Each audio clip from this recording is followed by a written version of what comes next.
دورہ کی کامیابی نہیں ریکوری، ٹی ٹی ٹی نہیں ٹکٹکی۔ حسن نثار 25 جولائی 2019۔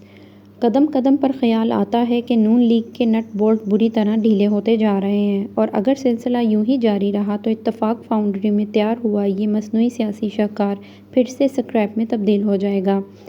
کچھ نون لیگی ایرینا اسٹیڈیم میں عمران خان کے خطاب کو مسخ کرنے کی کوشش کر رہے ہیں، کچھ بھانڈوں کی طرح جھکتے مار رہے ہیں اور کچھ اسے موچی دروازے سے ملا کر اپنی جہالت کی وجہ سے لاہور کی سیاسی تاریخ کا تمسخر اڑا رہے ہیں۔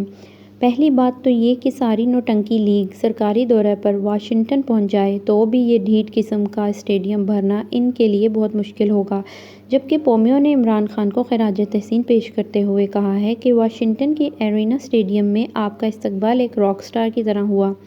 نون لیگ کا اصل رونا اور ماتم بھی یہی ہے کہ اتنی مہنگائی اور نامساعد ترین حالات کے باوجود جس کا استقبال راک سٹار کی طرح ہو رہا ہے، کل حالات نارمل ہو جانے کے بعد کیا ہوگا؟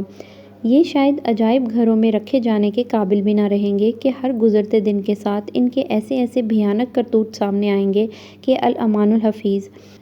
آگے دیکھیے۔ بڑی جھک یہ کہہ کر ماری کہ ایرینا اسٹیڈیم کو حقارت سے موچی دروازہ قرار دے دیا، جو لاہور اور لاہوریوں کی بدترین توہین اور ان کے بزرگوں کا مذاق اڑانے کے مترادف ہے۔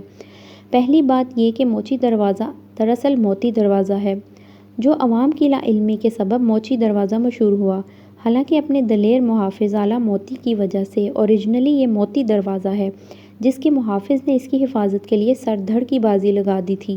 عوام اس طرح کی بات کریں تو قابل فہم ہے، لیکن جب ان کی رہنمائی فرمانے والے بھی ایسی جھک ماریں تو افسوس ہوتا ہے۔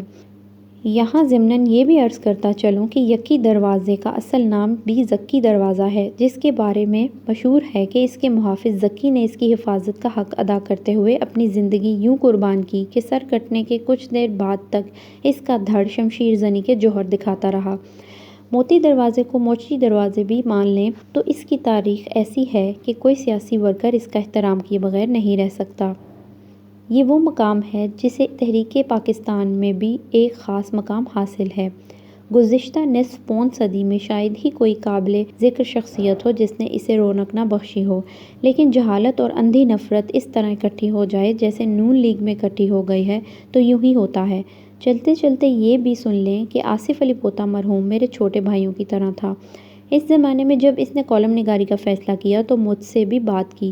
میں نے اس کی حوصلہ افزائی کرتے ہوئے کہا کہ اگر واقعی کالم نگاری میں کچھ کرنا ہے تو قصوں کہانیوں سے کام نہیں چلے گا، آوارہ گردی کم اور پڑھائی زیادہ کرنی ہوگی، کیونکہ لکھنے کے لیے پڑھنا اشد ضروری ہے، ورنہ ہم میں نہ کوئی غالب نہ منٹو۔ اتفاق رائے کے بعد آصف علی پوتا سے میرا اگلا سوال یہ تھا کہ کالم کا عنوان کیا ہوگا، کیونکہ کالم کا عنوان کالم نگار کی شخصیت کا عکس ہوتا ہے۔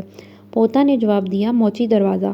مجھے بہت اچھا لگا، لیکن میں یہ کہنا ہرگز نہیں بھولا کہ عنوان بہت بھاری ہے، اس سے انصاف کرنا آسان نہ ہوگا۔ مختصراً یہ کہ عمران خان کے دورہ امریکہ کی کامیابی کے حاسدوں کو حدود و قیود بھولتی جا رہی ہیں۔ بہتر ہوگا آنے والے دنوں کی تیاری کریں، جو شاید آج کے دنوں سے بھی زیادہ لمبے اور دھوپدار ہوں گے۔